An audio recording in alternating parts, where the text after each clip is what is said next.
Mhm. Hi students, my name is Gemma and I'm here today with Kyle from Emory University, and today we're going to be teaching you a little lesson on stress.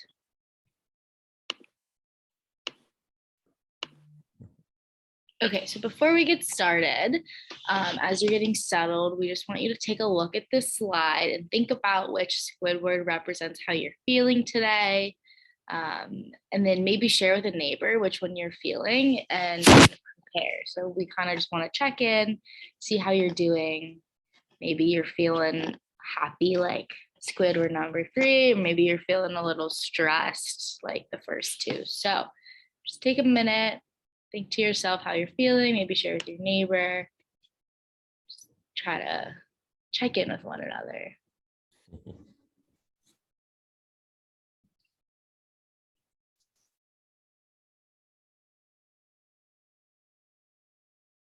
Okay, hopefully you've discussed a bit. So before we get started into our lesson, I just want to give a brief overview of our 2 learning objectives. So the first objective is students will be able to define stress, recognize 2 to 3 personal stressors, and how these stressors affect a person's health and well-being. The second learning objective is students will be able to understand the differences between eustress and distress and identify examples of each within their own lives.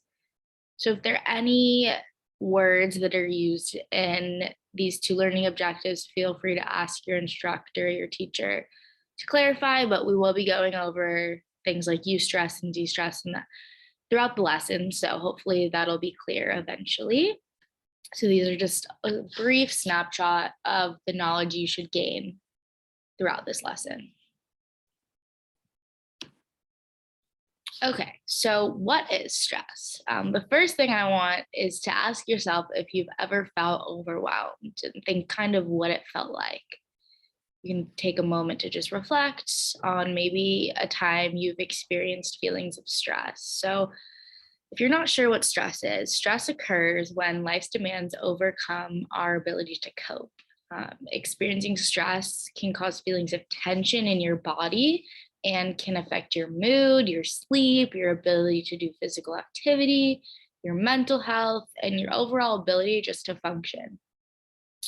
Being able to manage your stress and also understand when situations may cause more stress is extremely important in managing your overall health.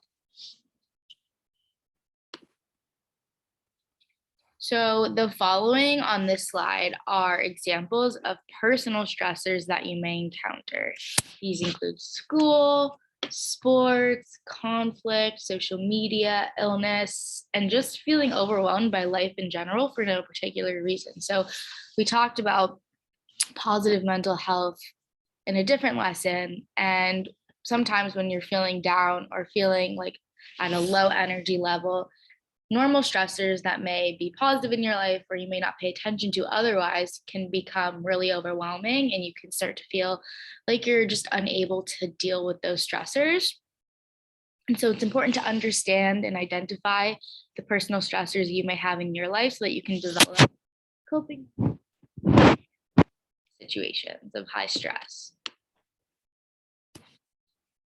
So to kind of help you guys understand why this is an important lesson, I'm going to give the following example. So in middle school and high school, one of my biggest stressors was school. I was taking very difficult classes and I often found myself feeling overwhelmed. I want you guys to ask yourself if any of you have felt really unprepared for a test and as a result been really stressed out, which I'm sure for a lot of you, the answer is yes. Because I felt so overwhelmed from school, even tests that I was prepared for caused me a lot of stress. So as a result, I had to find a way to cope with that stress so that it did not largely impact my academic performance. On nights where I had a big test, I would make sure I got extra sleep. I would also practice breathing techniques before a test to try to reduce any feelings of tension that I might have had. And so because I was able to recognize tests as a personal stressor, I was able to prepare in moments where I knew I would feel stressed, such as during an exam, which helped me overcome stress a lot. So to give you guys a good idea of how this may affect you, I want to share a little video of how stress affects your body.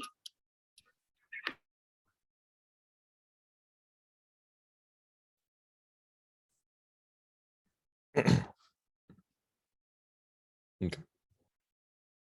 All right.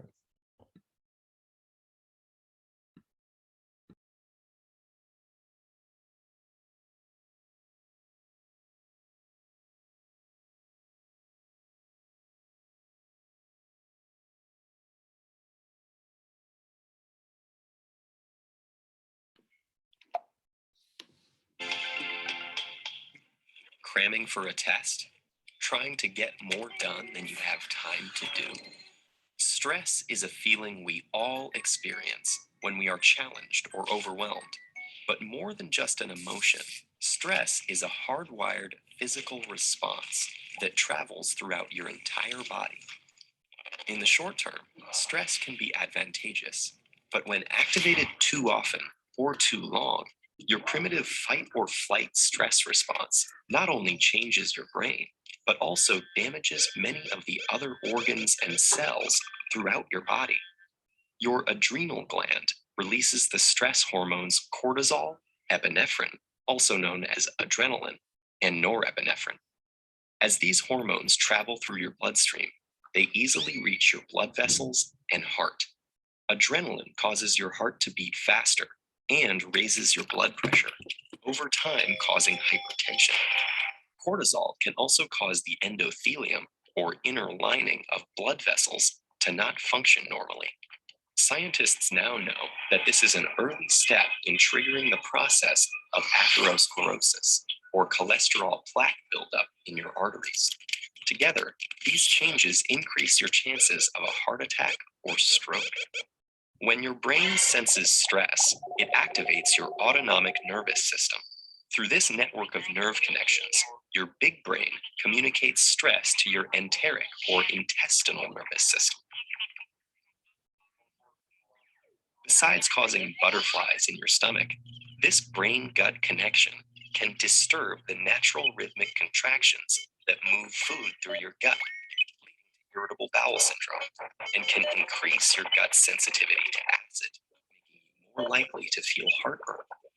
Via the gut's nervous system, stress can also change the composition and function of your gut bacteria, which may affect your digestive and overall health.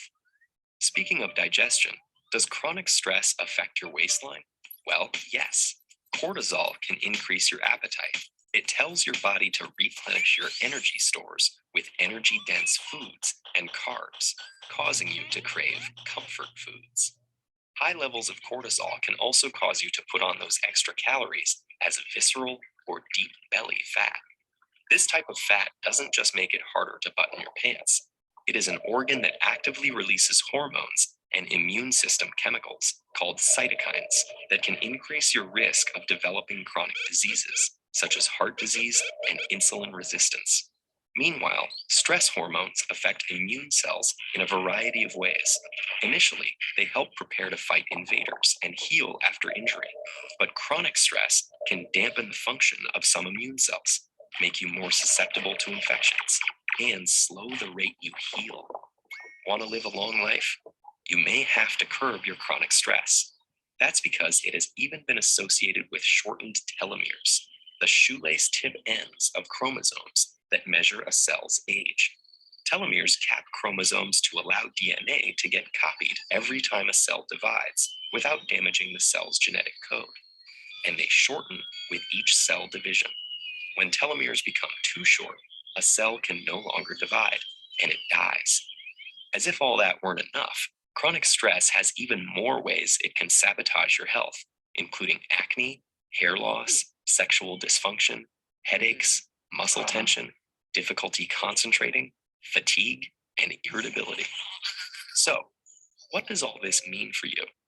Your life will always be filled with stressful situations, but what matters to your brain and entire body is how you respond to that stress. If you can view those situations as challenges you can control and master, rather than as threats that are insurmountable, you will perform better in the short run and stay healthy in the long run.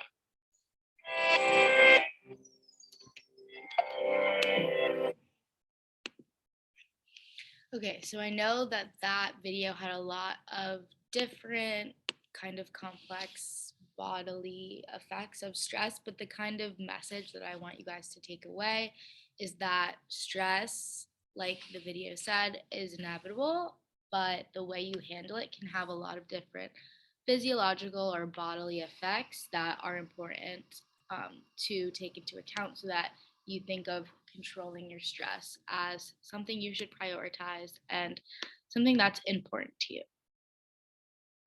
So back to the presentation. Mhm.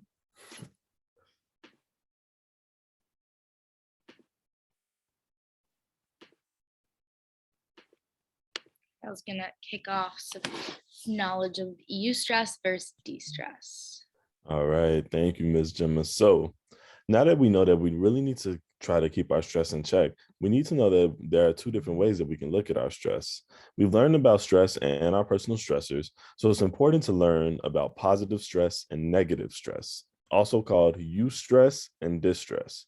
Eustress or positive stress can motivate us without being overwhelming or causing unnecessary feelings of tension. So essentially, or for example, a school deadline that is manageable helps us stay on task.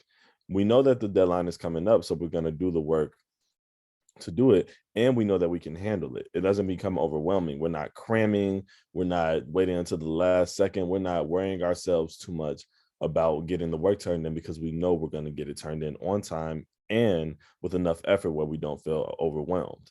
However, this stress, on the other hand, is negative stress that feels overwhelming and can negatively impact your ability to get a task done. I like this image here because it shows you that you can quickly go from feeling eustress to quickly feeling distress. It is important to learn how to balance your stressors so that you stay in the middle or the sweet spot right up here at the top of the hill of being able to manage both positive and negative stressors in your life because you will experience both. And just because you experience both does not mean that you can't handle one or the other. You can't just approach things too positively and just kind of blow them off. You have to be able to tell yourself that you can manage the task and do it in a timely fashion and get done the task that you need to get done. However, with the negative stress, you can't let it overwhelm you because then you won't be able to get anything done and it's going to impact your ability to go through with things. So, a way that we can kind of understand eustress and distress is also, we're here in Atlanta, home of the Falcons, home of University, well, the state of Georgia, home of University of Georgia, some really good winning teams, the Atlanta Braves and stuff like that. So let's think about sports games and how that environment can cause both eustress and distress, depending on the individual or the person. So if you are someone that gets motivated and excited by watching by watching sports, a large crowd can cause you stress. You may even improve how you play because you are playing for a large crowd. I remember from these past couple of weeks, we have a lot of athletes in these classes. So I think you know how this feels. In the large crowd, sometimes it's really, really motivating to do your best because so many people are watching and you want them to be proud of you. For someone who gets nervous playing in front of large crowds, however, you may experience distress. You may feel very overwhelmed by all the eyes on you. And as a result, it may impact your play where you play a little bit worse than you normally would. So you have to know whether a scenario such as this one can cause eustress or distress, and whether it will help you feel prepared with coping mechanisms to address potential feelings of negative stress. So with that being said, we're going to go ahead and get an activity so that we can be involved in identifying our own stressors. So I want you all to reflect on the stresses in your life. As I read out the following stressors, please enter in the chat whether they personally cause you eustress or distress. So the eustress is in green, the distress is in red. As I read out the different examples, I want you to tell me what it causes you, the positive stress or the negative stress. Roller coasters, for me, that's eustress. I'm a little afraid of heights, but that rush from roller coasters is definitely unbeaten. Tests, for me, mostly distress. I know everyone here can relate to being nervous about tests. However, it can cause eustress if we prepare properly. Sports games. Sports games are a good one. Growing up, they were always mixed for me. You know, sometimes I was motivated to play better when I was playing basketball, and sometimes I was just super nervous. So it could go either way. A fight with a friend, definitely distress for me, at least. Illness. And lastly, social media.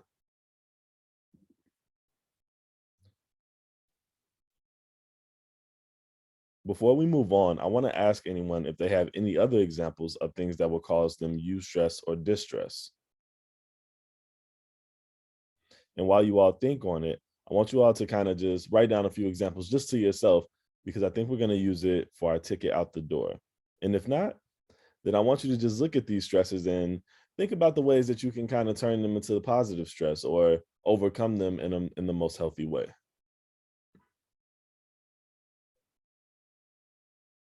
All right. Let's get a few more suggestions. Okay. All right, class. And with that, we are coming to the end of our lesson. So what I want you all to do for your ticket out the door is hit the link for the Google form here and go ahead and give us those eustress and distress examples from your personal life that we were working on in the previous slide. We want you all to take all the strategies that we've talked about and identifying the stressors in your personal lives and be able to deal with that, because in our middle school age, we know that a lot of stress is coming because we're going through so many changes. So we want to be able to deal with that the most healthy way and have most things, because it's not possible to have everything, but have most things as a positive stressor and something that doesn't necessarily overwhelm us, but motivates us to do better in the task that we need to handle. Exactly. Well, thank you guys for listening to Kyle and I today. We enjoyed discussing stress with you, and we hope you guys got some takeaways to try to lead a less stressful life.